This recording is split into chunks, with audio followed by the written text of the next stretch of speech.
Levítico capítulo 14. Depois falou o Senhor a Moisés, dizendo: Esta será a lei do leproso no dia da sua purificação. Será levado ao sacerdote.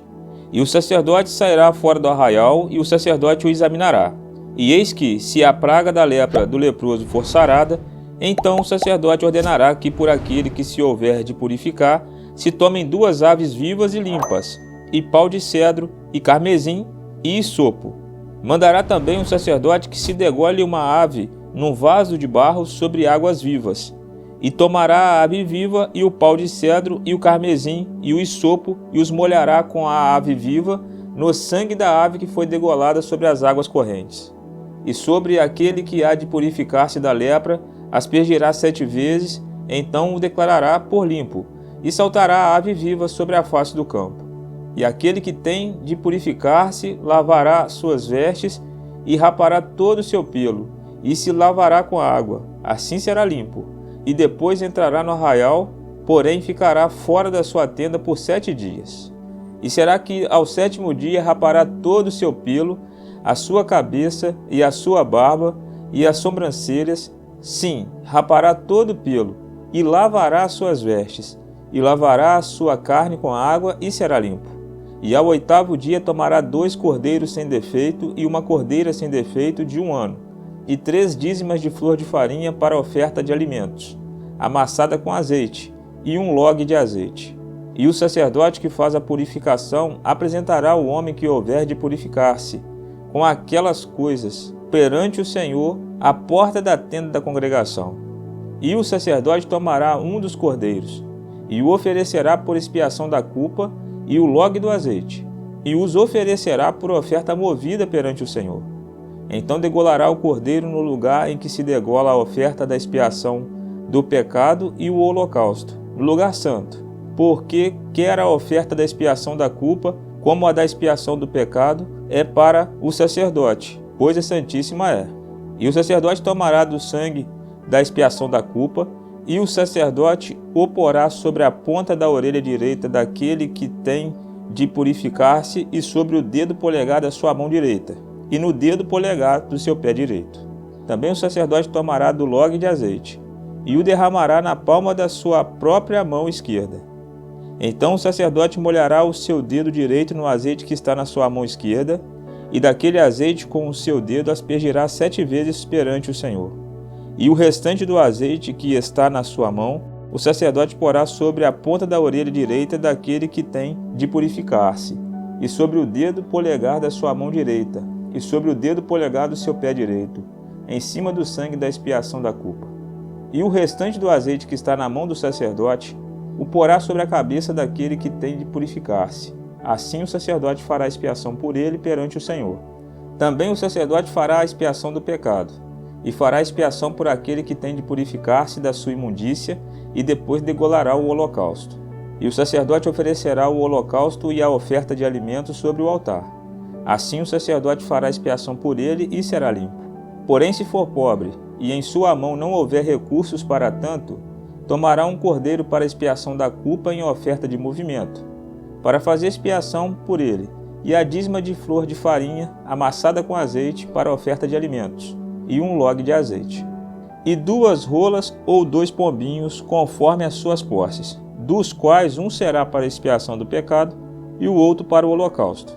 E ao 8º dia da sua purificação os trará ao sacerdote, à porta da tenda da congregação, perante o Senhor. E o sacerdote tomará o cordeiro da expiação da culpa e o log de azeite, e os oferecerá por oferta movida perante o Senhor. Então degolará o cordeiro da expiação da culpa, e o sacerdote tomará do sangue da expiação da culpa, e o porá sobre a ponta da orelha direita daquele que tem de purificar-se, e sobre o dedo polegar da sua mão direita, e sobre o dedo polegar do seu pé direito. Também o sacerdote derramará do azeite na palma da sua própria mão esquerda. Depois o sacerdote com o seu dedo direito aspergirá do azeite que está na sua mão esquerda 7 vezes perante o Senhor. E o sacerdote porá do azeite que está na sua mão na ponta da orelha direita daquele que tem de purificar-se, e no dedo polegar da sua mão direita, e no dedo polegar do seu pé direito, no lugar do sangue da expiação da culpa. E o que sobejar do azeite que está na mão do sacerdote, porá sobre a cabeça daquele que tem de purificar-se, para fazer expiação por ele perante o Senhor. Depois oferecerá uma das rolas ou um dos pombinhos, conforme suas posses. Sim, conforme as suas posses, será um para a expiação do pecado e o outro para o holocausto com a oferta de alimentos. E assim o sacerdote fará expiação por aquele que tem de purificar-se perante o Senhor. Esta é a lei daquele em quem estiver a praga da lepra, cujas posses não lhe permitirem o devido para a purificação. Falou mais o Senhor a Moisés e a Arão, dizendo: Quando tiverdes entrado na terra de Canaã, que vos hei de dar por possessão, e eu enviar a praga da lepra em alguma casa da terra da vossa possessão, então aquele de quem for a casa virá e informará ao sacerdote, dizendo: Parece-me que há como que praga em minha casa. E o sacerdote ordenará que desocupem a casa, antes que entre para examinar a praga, para que tudo o que está na casa não seja contaminado. E depois entrará o sacerdote, para examinar a casa.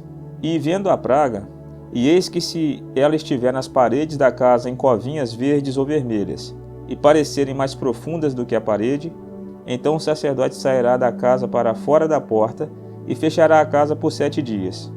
Depois, ao 7º dia, o sacerdote voltará e examinará.